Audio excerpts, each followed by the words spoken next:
Democratic presidential candidates Jerry Brown and Governor Bill Clinton, the two remaining major candidates for the Democratic nomination. You will see them discussing national politics and issues of importance in New York. Voters in the Empire State go to the polls next Tuesday. This debate is brought to you on C-SPAN, courtesy of Bronx Community Cable. Eyewitness News special presentation, a Democratic Presidential Candidate Forum, the debate for urban America, sponsored by the Bronx Borough President and Lehman College. Now live from Lehman College in the Bronx, here's senior anchorman Bill Beutel. Good evening and welcome to the Democratic Presidential Candidates Debate on Urban America. We are here in the Bronx tonight to talk with the candidates about the issues that are of particular importance and concern to urban areas like New York City. Issues like education, crime and drugs, housing and the homeless, the economy, jobs, and health care. We are coming to you live from Lehman College, and you'll hear a bit of a disturbance in the background, but we'll go on with that in any case. The sponsors of this debate, Lehman College is one of the sponsors, along with Bronx Borough President Fernando Ferrer. Borough President Ferrer and Lehman College President Ricardo Fernandez will act as our moderators tonight. And so I turn now to Bronx Borough President Fernando Ferrer, and Mr. President, I suggest you wait for just a moment till the man is quieted or chooses to quiet down. I respectfully request inclusion. All right, Mr. Ferrer, go right ahead. Thanks, Bill, and good evening. There's been a lot of talk during this campaign, but very little said about the problems facing America's cities. Tonight, we'll change all that. Since we convened a candidates forum 4 years ago here in the Bronx, the outlook for re-energizing our cities has worsened. While the federal budget has increased, public investment in our cities has declined sharply.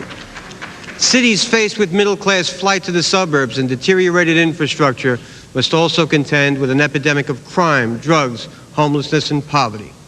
Unless there's an American commitment to reinvest in the centers of our own civilization, the cities, our nation will never fulfill the promise of a democratic society. So this debate for urban America has become a battle cry for its very survival.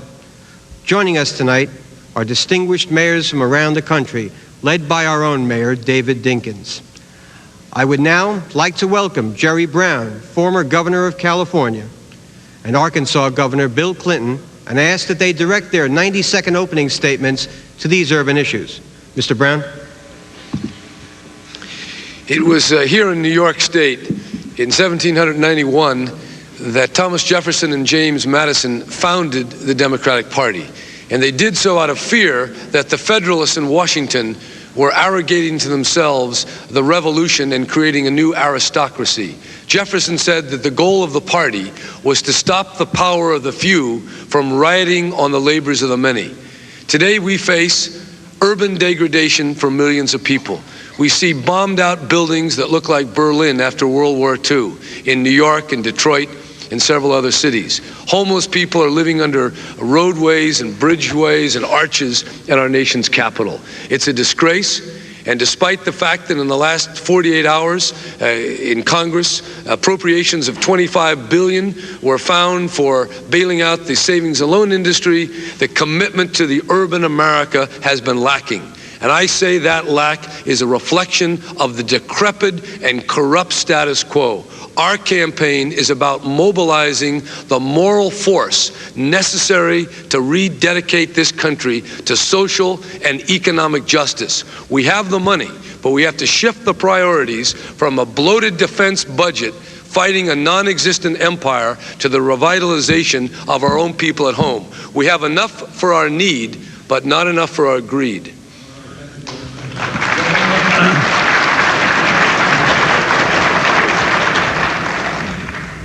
In the last dozen years, we've seen an unprecedented decline in the conditions of urban America. It has accompanied a decline in our economic standing in the world, the decline of the working middle class, the rise of the working poor, the explosion in poverty in our country. We've seen the disintegration of the most basic elements in our society.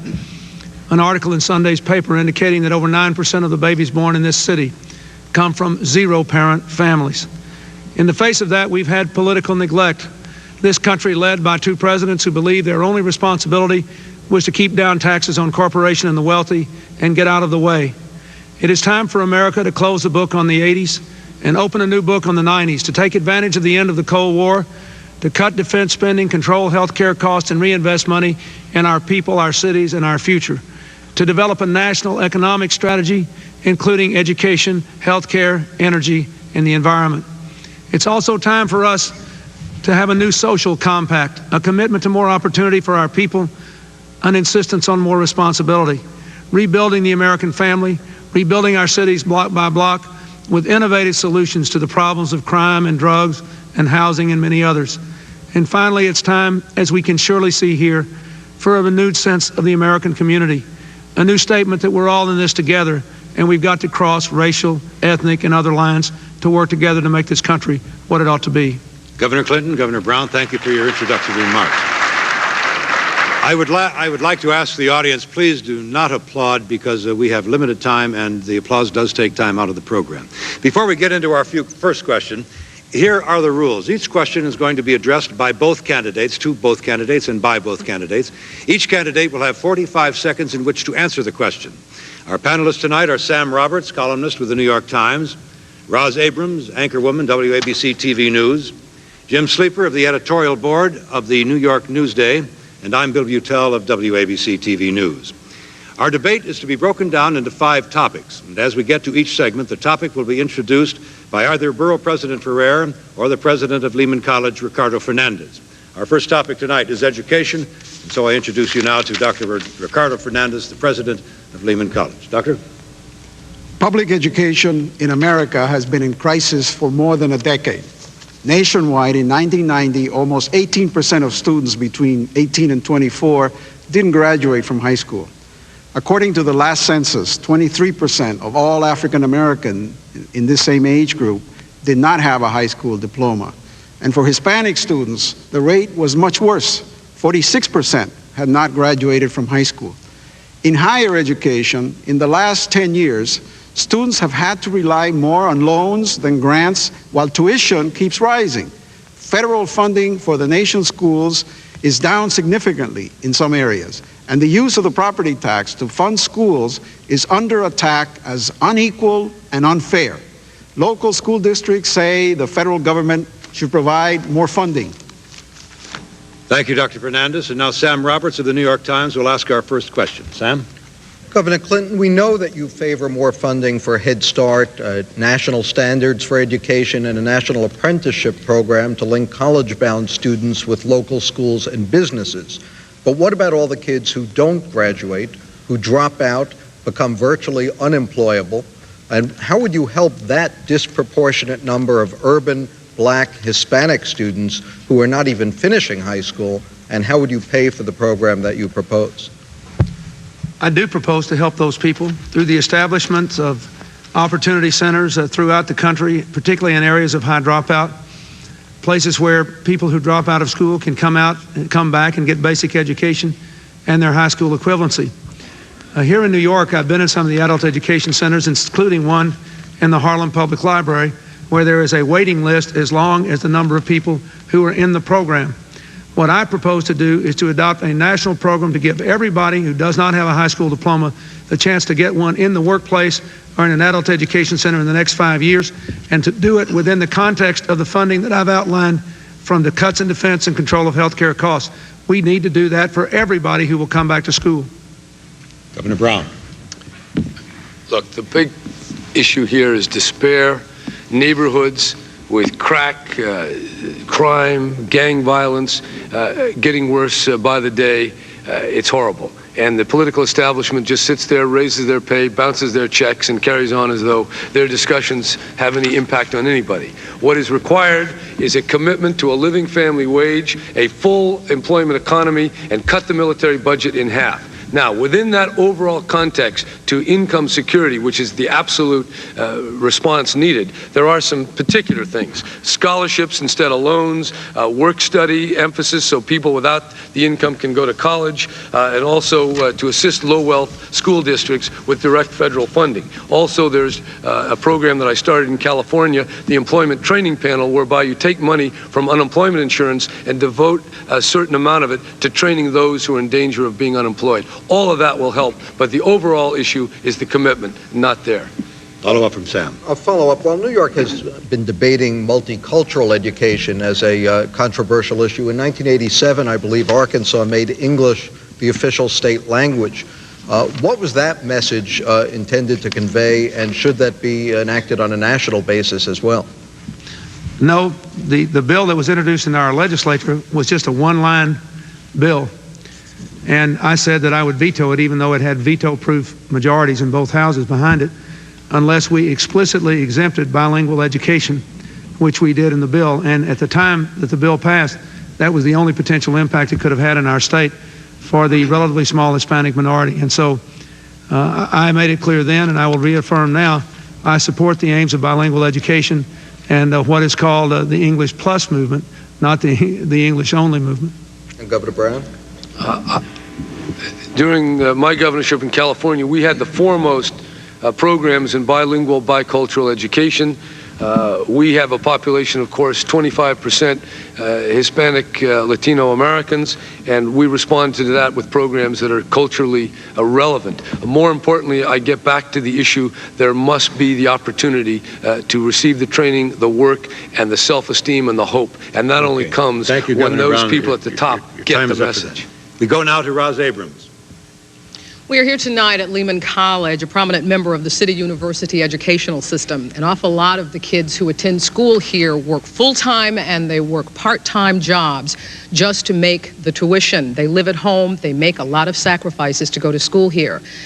And yet, every year, they face the possibility of increased tuition because more and more federal monies keep being deducted.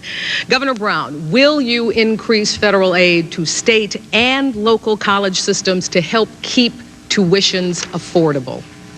Yes, I will. I believe when I went to the University of California, it cost $120 a semester. Today, that would be like $300 or $400 a semester, and that is a thing of the past. We have to make the financial barriers disappear for those who are qualified and can profit from higher education. My commitment is for more work study, more scholarship, and reduce the reliance on loans. I think it's a disaster that we're turning millions of American students into lifelong debtors where they have to save not for their children's education, but to pay back their own. Please. Thank you, Governor Brown. Yeah, I would like to give a kind of a three-part answer to your question. First of all, it is absolutely imperative that we restore the levels of federal funding and aid to student aid that existed 10 or 11 years ago. They've been cut back mercilessly. They've not kept up with inflation, and it is a scandal. We do not have enough federal aid. Secondly, I think we have to understand that the student loan program works in a very onerous way, and I propose to abolish it and to replace it with a national trust fund out of which any American could borrow the money to go to college with the assurance that they would pay it back as a small percentage of their income, so in accord with their ability to pay, or they could pay it all off in 2 years by doing 2 years of service to our country here at home as a teacher, a police officer, working in a drug program, or at some other needed public service area. Do you have a follow-up, Ross? In terms of the buildings on campuses, the physical plants, we have a lot of classrooms that are in disrepair. Science labs have to maintain state-of-the-art equipment. Our libraries have to be maintained. Where's the money going to come from to do that, to keep our institutions of higher learning the best in the world? It's going to come from a total reordering of our nation's priorities. For 50 years, we've been fighting the Cold War, containing communism, spending $12 trillion. It is now supremely evident that the challenge is right here. It's the devastation in cities. It's the underinvestment in our human talent. And the way around that is cut the military budget in half, accomplish that goal in 5 years, and rechannel the money into infrastructure, universities, research, educational technology, and start taking that research budget, which has been as high as 80% military, and move it in a civilian research and development direction, the funding of which will show up in the universities of this country. We should at least double the civilian research and development budget of this country in the next 4 years. Japan is a country with half our population with twice the R&D budget for commercial research and development. We have to do that. I also think, frankly, we need an effort on the part of the national government to analyze the increasing cost of a college education. It's the only thing that's gone up by more than health care in the last 3 or 4 years. And I think we need to do what we can to help that. And finally, we need to control health care costs, bring them within line to inflation. Then states will also be able to put more money into education. Thank you, gentlemen. Another question on education now from Jim Sleeper. For Governor Clinton, in East Harlem, 19 public schools have been turned into 50 smaller, more varied ones, and parents choose freely among them. The results are so good that middle-class white parents are busing their kids into East Harlem, and other districts are following suit. But replicating that on a national level would cost a lot of money, and in the meantime, I'd like to know what you would say to the thousands of parents watching this program and here whose kids are going to private and parochial schools and who want help in the form of federal vouchers for aid in that way. I'm opposed to federal vouchers. I'm very strongly in favor of public school choice plans like the one in East Harlem. My state was the second state after Minnesota to adopt a statewide public school choice plan. But we can't afford vouchers. It would divert public funds from public schools at a time when America's spending on kindergarten through 12th grade is below that of many of our competitors as a percentage of our income. So I simply don't favor the private voucher system, nor do I agree that it's going to be much more costly to implement public school choice programs around the country. Every state should be doing it right now, and they can be doing it. We're going to put more money in education, but we can do with the resources we have more if we have statewide public school choice. I believe we should make federal funds available for local school districts and cut out a lot of the categorical restraints that then force bureaucracies to grow and force these large consolidated school districts. What is really powerful is to have a small, intimate school setting, particularly in the early grades, so that each child has a recognition and an identity, very special, esteemed, and acknowledged. And the reason why that doesn't happen is not because small schools aren't more efficient, it's just the elaboration of rules and bureaucracy that force the larger and larger integration of public schools. And I think we should be making an option available to trust the local school districts, because where it happens is not the president, he's not the superintendent, not even the principal, it's in the classroom, and the more funds we can make available to that with the least strings available, the better education is going to be. Thank you, governors. To introduce our next topic, we go to Bronx Borough President Fernando Ferrer. The greatest threats to the very lifeblood of cities throughout America are crimes and drugs. There can be no stability in our neighborhoods, safety in our schools, or order on our streets as long as there is crime, or for that matter, the fear of crime. Drugs are indisputably at the center of violent crime, and violent crime has been made worse by the spiraling increase in illegal weapons, claiming innocent victims like New York City Auxiliary Police Officer Armando Rosario. The Brady Bill would institute a waiting period for the purchase of handguns. But does the Brady Bill go far enough in getting deadly weapons off the streets? Let's begin our discussion on crime and drugs, scourges that are tearing our cities apart. And to do that, we direct a question now to Governor Brown. Governor Brown, we already know that both of you gentlemen support the Brady Bill, but what about illegally purchased guns? They're responsible for a great many, most I should say, of the murders in the big city that we live in. How would you tackle the problem of ridding the streets of our city and of Los Angeles and other cities of the illegal guns that end up so very often in the hands of young children in schools? Well, one thing you can do is you can put a limit to this suggestion of having a moratorium on the sale of guns. Try that and see if it'll put a stop to it. I signed a waiting bill requiring a 15-day waiting period. I signed a bill as governor requiring a mandatory prison sentence for anyone who uses a gun in the commission of a crime. But let's face it, guns, crime, crack, they're all the function of mounting inequality, despair, and degradation that can only be stopped when we galvanize the moral force that will rededicate us to the investment in each and every family, so there will be an adequate income security. And that has to be a job. It has to require the looking from far away, right here at home, where the real challenge is. And I think all these issues resolve themselves to that one issue of creating the opportunity for every family. Governor Clinton.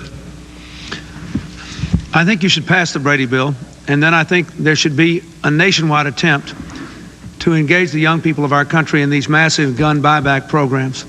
I think that incentives should be offered. I think that there should be a challenge. I also think we should stiffen the security around our schools and start making even more stringent efforts to collect dangerous guns when they're in the possession of young people.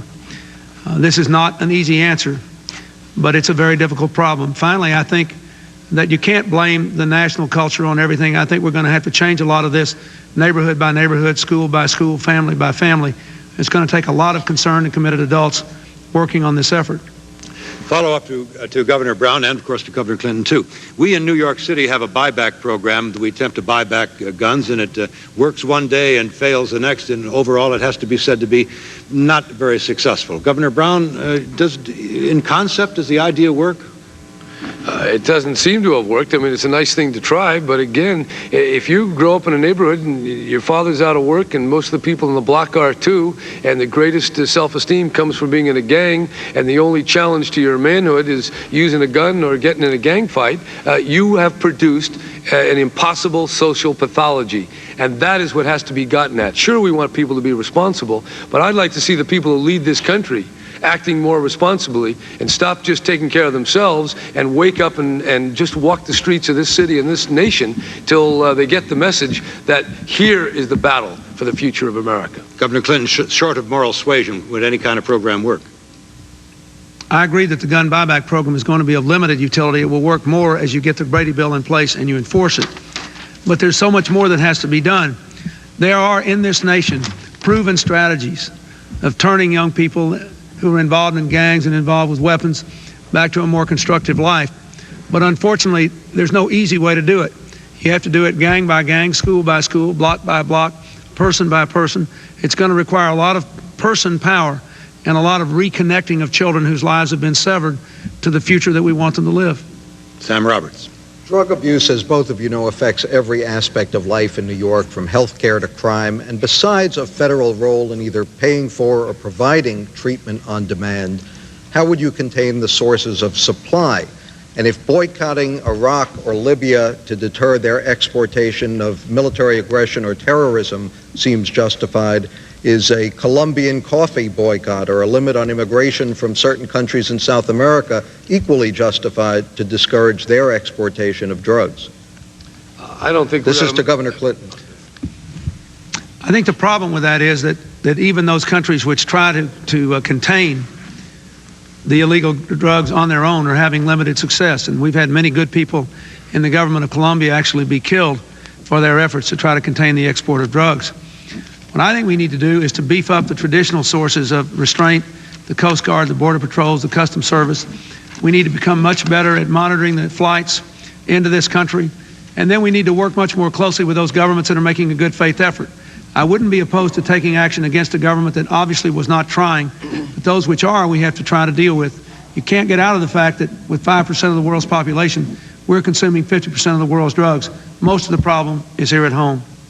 Governor Brown. Well, we got a $10 billion drug war. Mr. Noriega, who was fronting for the Colombian cartel, was getting money from the federal government, the CIA, because he was helping with the war against the people in Nicaragua. So I don't think the administration has been very straight in its commitment to really eradicating drugs. And the way you eradicate it is to take away the rationale and the reason for drug dependency. And I'll come back to this over and over again. There is a clear way in which we can reduce drug dependency, and that is to give every child the rich opportunity of growing up in a family where there's income security. And a nation of $6 trillion can do that if its leadership will just stand up and do the right thing.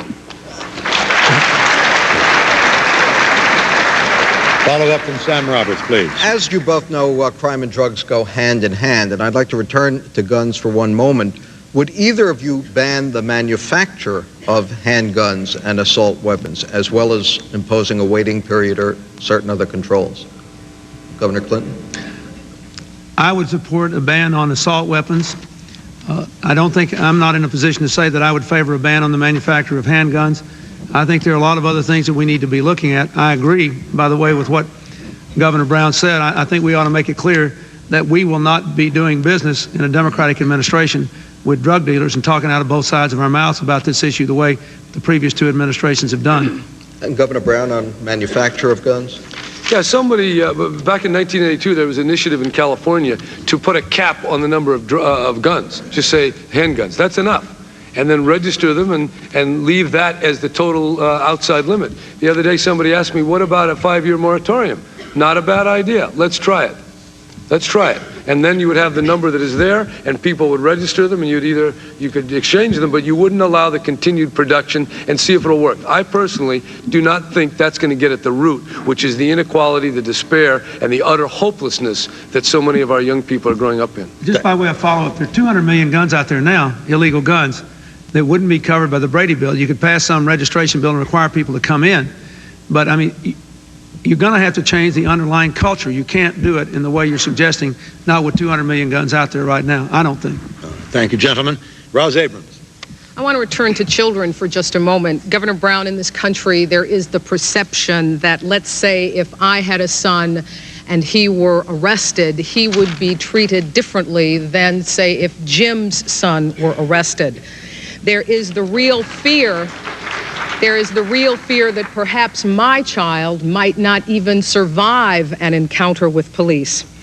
Governor Brown, if you are elected, what specifically are you going to do to make sure that both of our children receive equal protection under the law?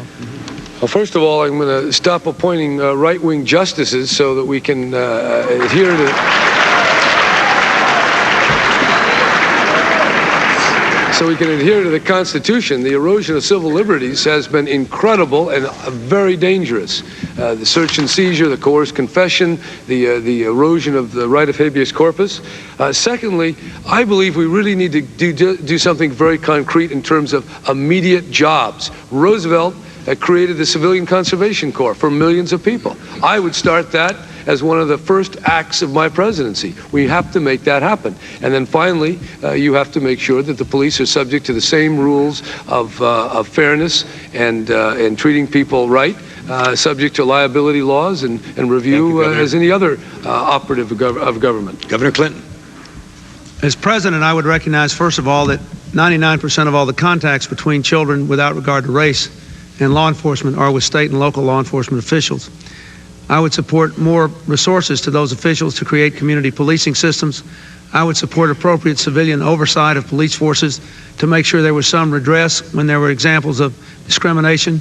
And I would appoint judges to the bench who would be very, very strong in opposing discrimination of any kind. Those are the things that a president could do besides speaking out for equal treatment. Thank you, gentlemen. Let's go back now to Bronx Borough President Ferrer to introduce our next topic.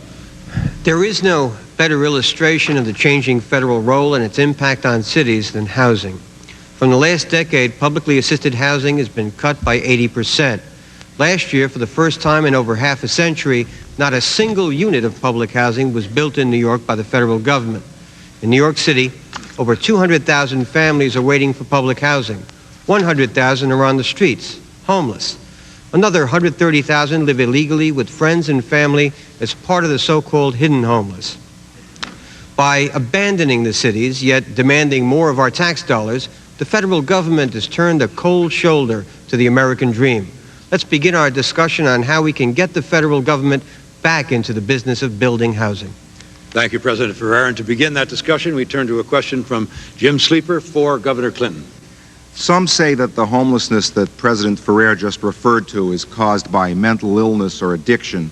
But the fact is, as he suggested, homelessness here soared during the 80s as direct federal low-income housing support plummeted $16 billion in New York alone. Now, you have touted nonprofit ownership, better federal mortgage insurance, earned income tax credits, but that would still leave, it seems to me, a big gap between what many people earn and what it costs to maintain decent housing. Don't you think, Governor, that it's unfair for the feds to give, say, income tax deductions for mortgages on second and third homes when these people can't afford first homes or apartments because of the steep cuts in direct federal aid? Absolutely, I do. The average person is waiting longer and longer to buy a home. More and more people who are working poor cannot get into homes.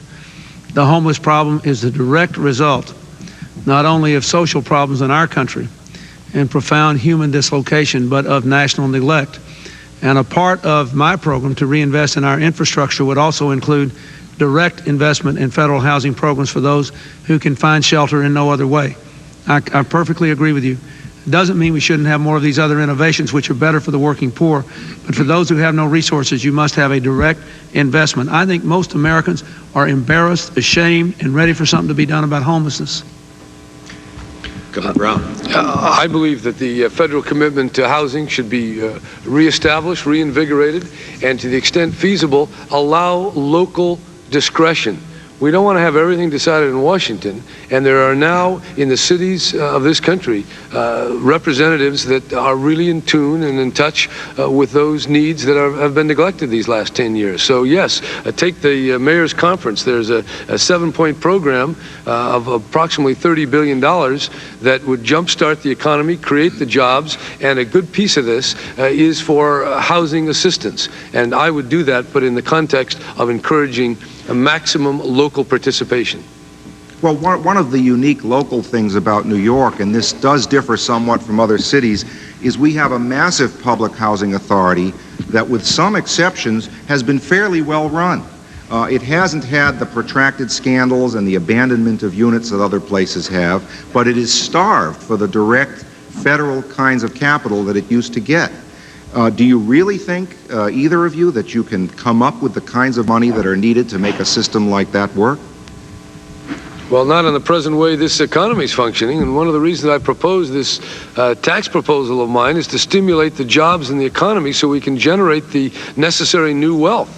And unless we find a savings and productivity level higher, we're going to constantly be squeezed one priority against the other. But, you know, there are a lot of houses that just need to be rehabilitated. It's one thing to get the money to rehab them, but it's quite another to generate the income every month to allow the families to pay for them. And that gets back to the essential problem that tens of millions of Americans have no way to earn a decent enough income to support themselves and their family. That is the moral imperative of our time. Governor Clinton. I believe, of course, we can restore funding levels to the 1980 levels. They've been cut over 11 years. We can't do it in 1 year.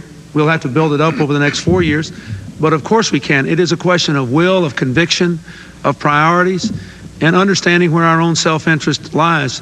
This is very much in the interest of the American people to have a big, stable stock of affordable housing. Governor Brown, homelessness and unemployment run always, it seems, hand in hand. Wherever you find heavy unemployment, you are very likely to find a large number of homeless people. But the homeless and the unemployed are concentrated normally and generally in the central cities. Increasingly, at the same time, the jobs are moving to the suburbs. So we ask if the federal government should mandate that suburban areas build low-income housing and shelters for the homeless so that people who need the jobs can be housed and live where the jobs are. Governor Brown.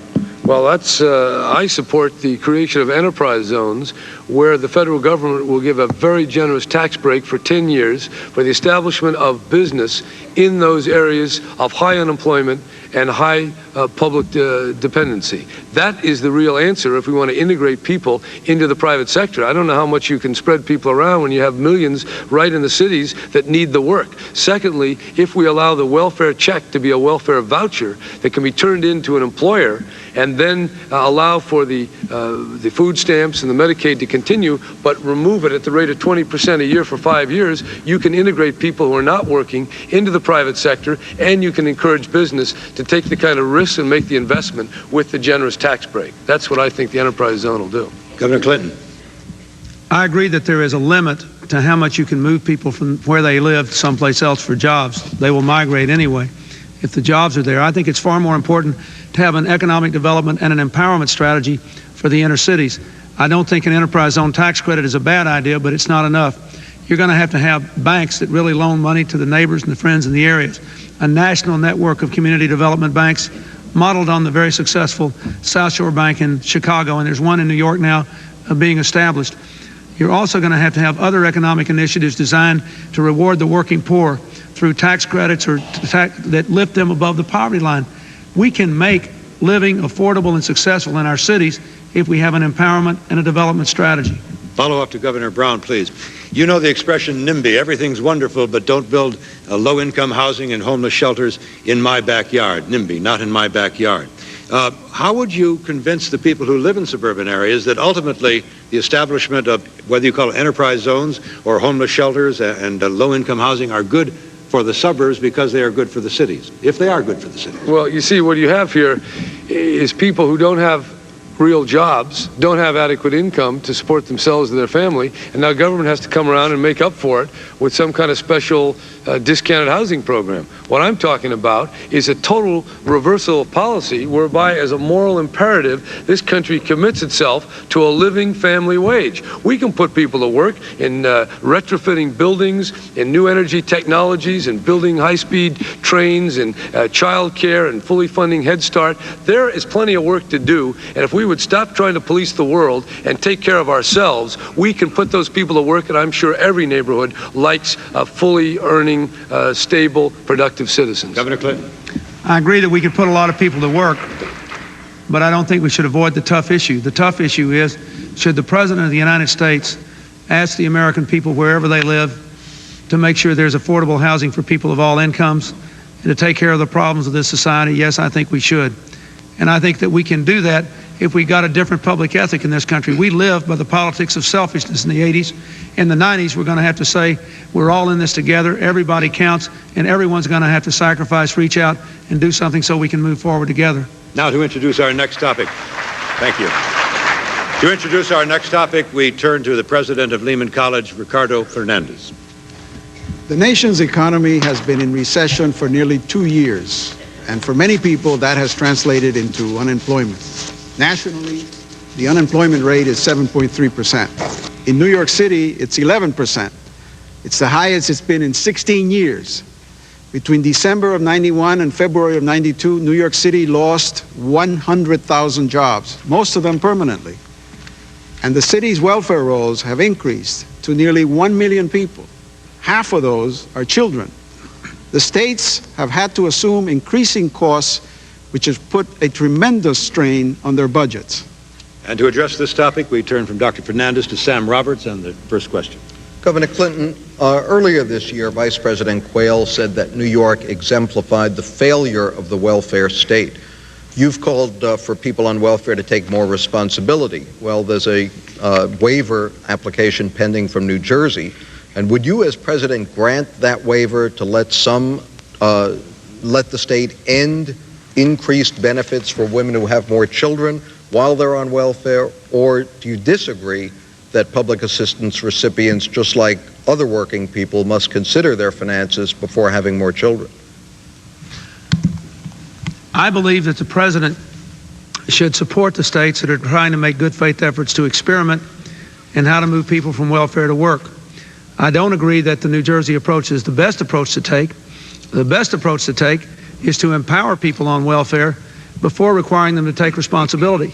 What Dan Quayle did here in New York, where people are trying innovative approaches to moving people from welfare to work, innovative approaches to housing and other things, was an abomination. That administration has done nothing to try to make welfare reform work. Well, here's what I would do.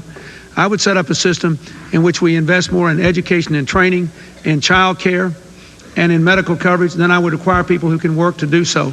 And I would encourage innovation among the states.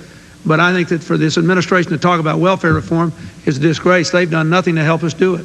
Governor Brown. Again, all this welfare reform is after the horse is out of the barn. You have in Harlem, you have 55% of the people who have given up looking for work because there is no work. And of those who are still in the workforce, 18% are out of work.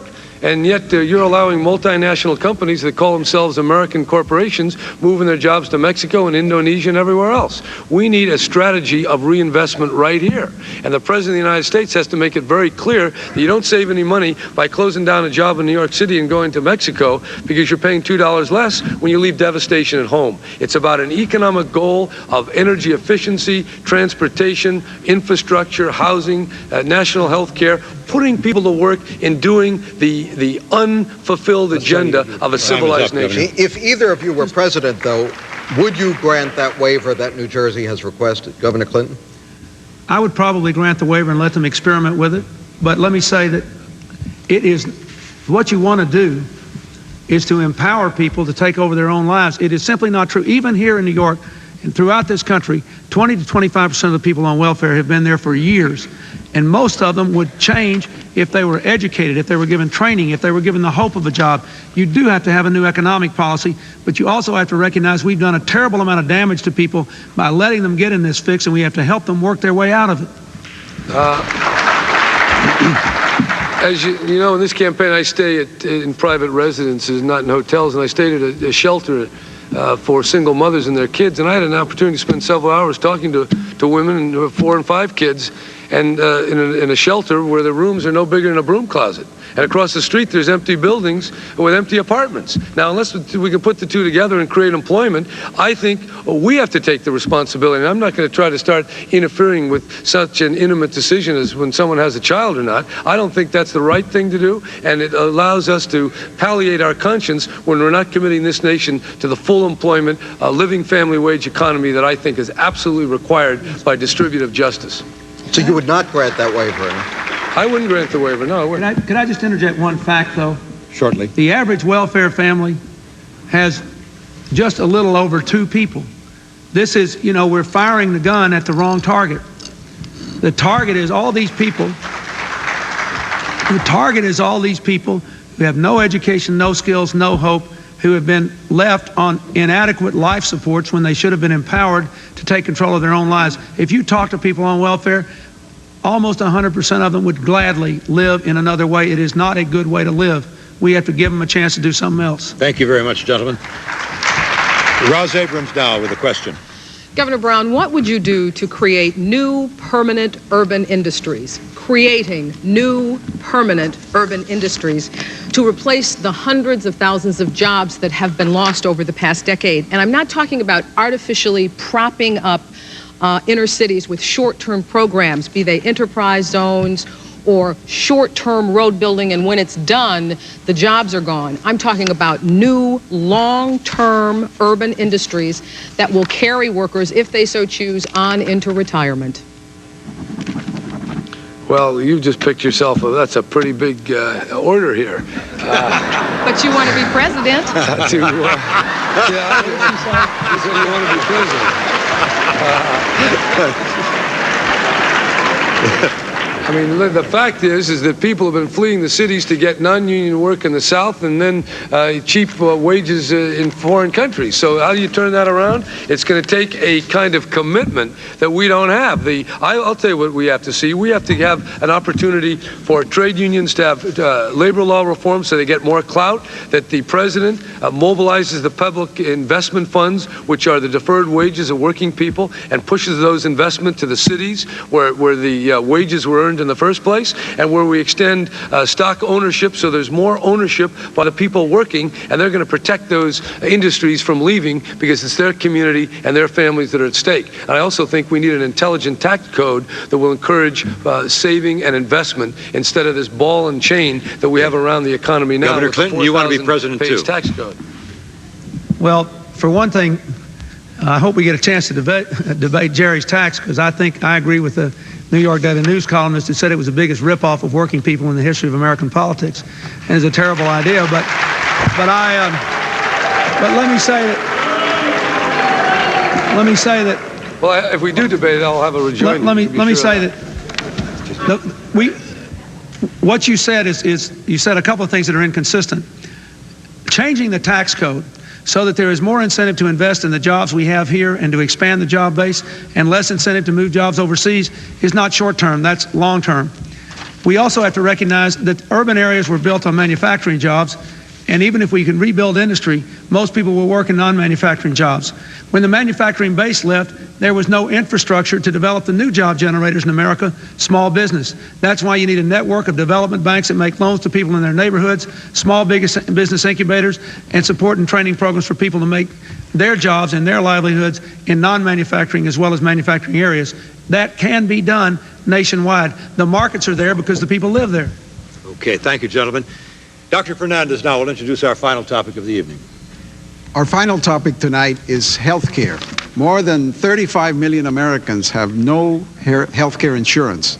In New York City, an estimated 1.5 million people are uninsured. Many of these people are persons with AIDS.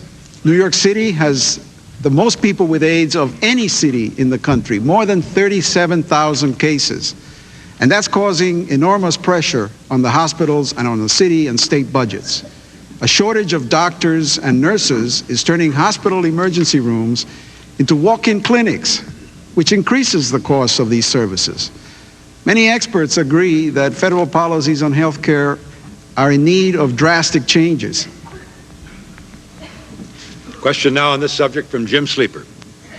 Governor Clinton, AIDS that Dr. Fernandez referred to is the biggest killer of blacks and Hispanics in the New York and New Jersey area.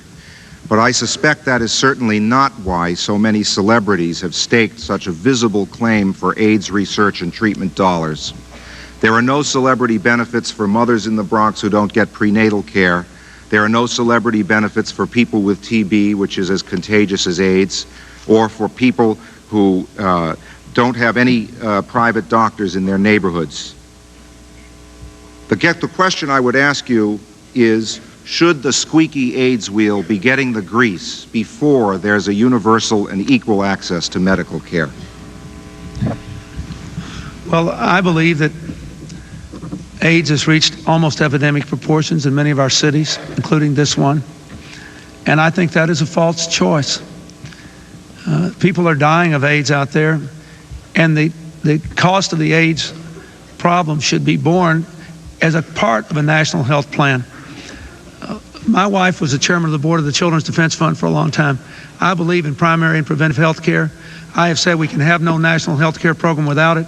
I believe in reestablishing neighborhood clinics. I believe in education and preventing programs in the schools, but I also believe in dealing with AIDS. We shouldn't force ourselves to choose. We're wasting $100 billion a year today on outrageous insurance structures, healthcare bureaucracies, and government regulations unrelated to health care. Let's take that money and take care of AIDS and primary and preventive health care. Governor Brown. Governor Brown. Well, I think you make my point here. The concern about AIDS is because because of a powerful concern on the part of people with some clout and who are articulate. And certainly we need the same kind of commitment to cure cancer, to cure the diseases of poor people. But that's the point. Unless you can mobilize the political will by challenging this corrupt status quo, this governing elite that doesn't get it, that thinks they can keep talking about issues while millions of people suffer, we're never going to get anywhere. I mean, the health lobbyists, the insurance companies, and the drug manufacturers, they're giving $30 million every 2 years to the Congress to keep it the way it is. We got to understand health as a right of every citizen from the day they're born, not as a commodity to be played with for profit. And if every other major country can do it, we can do it. Follow up from Jim. But, Governor Brown, if your goal, for example, is to put more doctors in medically underserved neighborhoods, how can you do that without really taking on the medical establishment, and in what specific ways would you expect to have to do that, both in terms of not only in doctors' compensation, but control of equipment, the chasing of expensive equipment? How would you specifically tackle that, which is not so much a funding question as a priorities question? Well, that's why I think you have to have I know you have to have a single payer system. You have to have a universal system so you can make priorities. And you don't submit yourself to the play of these different market forces that are distorting medical funding to over-specialization, which is over-treatment, over-medicalization, and underserving primary care. Now, if you have a single payer that then negotiates with medical providers, doctors and hospitals, you can then provide the incentives for underserved areas, and you can make that happen. Also, if you encourage people from all backgrounds to go to medical school, and you take off this terrible financial burden and allow people to go, not by borrowing money, but with scholarships, so they'll go out and serve their communities, you'll solve that problem. Governor Clinton. I believe, first of all, the key is what do you cover in the National Health Plan? If you cover primary and preventive education, and you have funds set aside to establish neighborhood clinics, and you reestablish the National Health Service Corps, and you say you can pay for your medical education by going back home and working for 3 years in the neighborhood clinic, then we won't have only 15% of our doctors be family doctors. You can get the numbers up. No matter how you finance it, you've got to have a separate, clear system for funding clinics and for mandating the coverage of primary and preventive health care and for moving the doctors to the clinics through a National Health Service Corps. That's the way to get it done. Question now for Governor Brown. Governor Brown, you talk about the single-payer system of medical insurance. You advocate, I know, the Canadian style of a universal health coverage where everyone is covered by a system paid for by taxes. But in Canada, the government regulates doctors' fees, and in several provinces, there is an effective earnings cap for doctors. Are you prepared to take on the American Medical Association and the medical profession and impose that kind of cap on doctors' salaries here in this country, and to limit also the competition among hospitals and clinics for the very latest equipment and technology? I can't wait.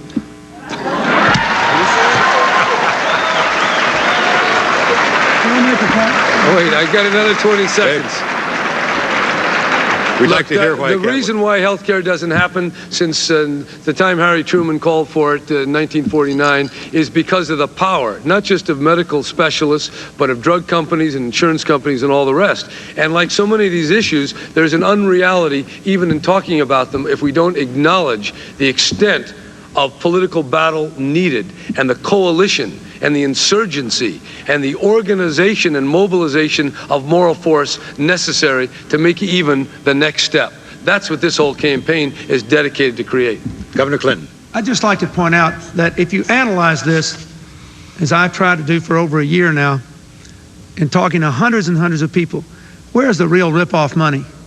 It's $60 billion in the way the insurance market's organized and the healthcare bureaucracy that it spawns. The doctor fees, we're spending too much on doctors because of overspecialization and overutilization. But the average doctor in single practice spends 30% of income on paperwork. The drug companies are charging 3 times the rate of inflation because there are no restraints there. So you can still let the doctors earn a comfortable living if you organize this system, take the waste out of it, get away from the fee-for-service aspect and the overutilization. Doctors will still do quite fine, and most doctors will support it just to get the government and the insurance companies and the bureaucracy out of their hair. Governor Brown, in a very short time, how can you say that your flat tax would not only pay the government's expenses but also cover your health care proposal costs? How does that work? You're going to have to phase it in. You're going to have to curb the $80 billion increase every year. You take that for a couple of years, and you have a whole national health care financed. And also, you save all the money that you're now paying in premiums. You're now paying on Medicare, Medicaid, the Veterans Affairs, and the $50 billion of tax exemption for employer health plans and for the tax deductions that people get for buying health care themselves. That's a tremendous amount of revenue that you're no longer going to have to spend, and you put that into the pot, as it were. And to the extent that you need more money, then you have to add to the tax, and we understand that. And the point is, people have to make that choice. If they want a universal health care system that's efficient, that will allow all of us to be healthy, we're going to have to pay for it. And I've never said that it's not going to cost a few more pennies. Thank you, sir. Governor Clinton. The problem is with a 13% flat tax and a 13% national value-added tax, which is a sales tax business will pass on to people like they do in every country. They pass the value-added tax on. According to the Citizens for Tax Justice and the press that's analyzed it, you're going to increase taxes on the working poor with the two taxes together. You're going to increase taxes on the middle class. You're going to have, yet again, lower taxes on the wealthy. I'd get a tax cut out of it, and people that really make money in the 80s, they're going to get a killing out of it. It removes the deductibility for state and local income taxes, costs New York $4 billion, ends the Social Security Trust Fund, putting those funds into the budget with other things, runs a $180 billion extra deficit. So you have to go to 16 and 16 to get as much money as you're raising now. And if you replace the $500 billion in health insurance, that's another 8 and 8, or 24 and 24. If the people want it, they can have it, but it's a ripoff. Thank you, Governor Clinton. I got to just say, and Governor Brown. Wait a minute. Governor Brown, we have to go. That ends our question and answer. I got to at least say, if that were true, I'd be concerned true. I'd be concerned also, but it's not true. Governor Brown, there will be closing statements for this. Is a tax on business, we will have not closing, on poor people. Governor Brown, you'll have your opportunity. That ends our questions and answers at the moment, though. The candidates will now have 2 minutes each for their closing statements, and by a toss of the coin, we begin with Governor Clinton. I want to say, first of all, how much I appreciate Lehman College of New York and all the rest of you, and the Bronx Borough President, for sponsoring this opportunity for us to discuss the issues. I think the American people desperately want change. They know we're in economic decline. They know our country's coming apart at the seams when it ought to be coming together. They surely know we've seen an absence of political leadership. I believe there are political problems in Washington in both parties. I believe special interests have had too much influence. But the real problem is we have not had a president who would take responsibility for the future of this country and give us real change. We don't want George Bush. That's no change. But we can't afford the wrong change. We've got to have change which restores our economic leadership with a real national policy for new jobs here, for education, for health care, for the environment, for energy. We also have got to pull this country back together again. We've got to liberate people from their dependencies. We've got to save these kids that are being shot in our schools. We've got to recognize that we're all one country. Somehow the president has got to reach out and touch people without regard to race, or ethnic group, or region, or income, and say, listen, we have been divided too long. We've got to pull together. We've got to work together. We've got to take advantage of the end of the Cold War to create the kind of America we ought to have. It can be done. But we've got to have the courage to have fundamental change and to stop ignoring all the things that other countries that want to be high-skilled, high-growth, high-opportunity countries are doing. If you will give me the chance to serve, I'll give you the kind of change this country needs. I've worked hard during the 1980s to create jobs, to educate children, to pull people together. I know we can do better. The purpose of politics is to enable every person in this country to live up to his or her God-given abilities. We're a long way from that now because of national neglect. Let's make America compete and win again. Let's prove we can be one nation again. Thank you very much. Governor Brown. We're facing a crisis in this country. It's been building not for 10 years, it's been building for 25 years. Human beings are living in degradation. Our economy is not as competitive as it must be. We're turning the planet into a stinking junkyard, and all for short-term gain, and it's unnecessary. The Cold War is over. This ought to be a period of renaissance, revitalization in the cities and the rest of the suburbs and the areas of this country. And what's happening is we got a stuck status quo.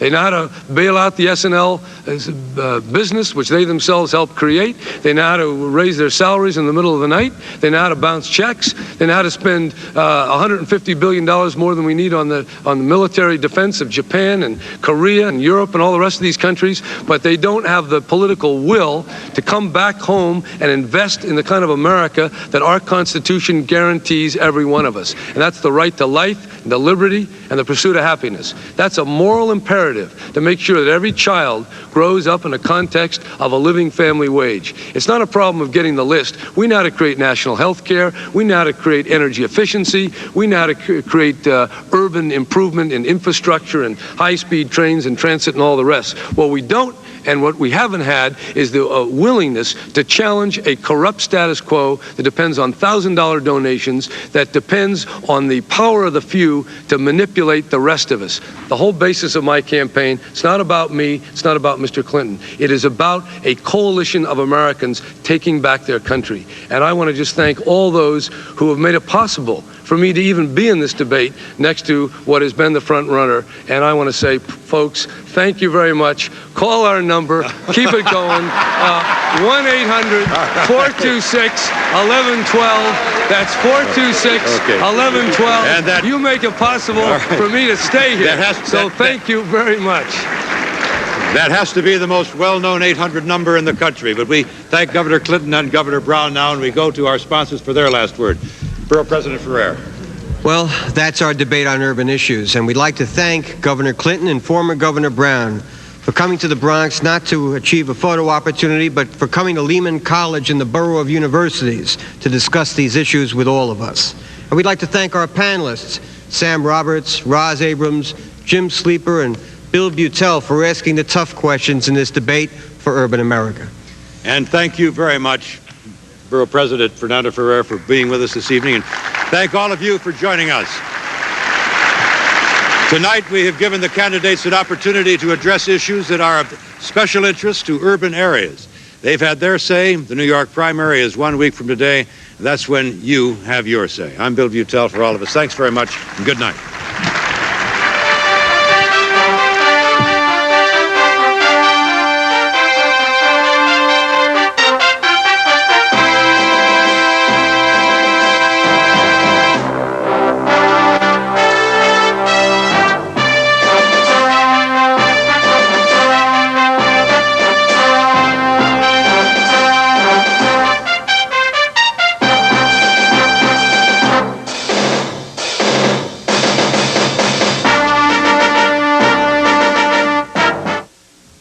If you enjoy watching the House and Senate in action, then you should have Gavel to Gavel, a handy guide to the televised proceedings of Congress. Gavel to Gavel is the perfect complement to your viewing, with detailed, easy-to-understand descriptions of the legislative process. Gavel to Gavel answers the most often asked questions. Who controls the cameras in the House and Senate chambers? How do members register their votes on the floor? And how does the signal travel from Capitol Hill to your home?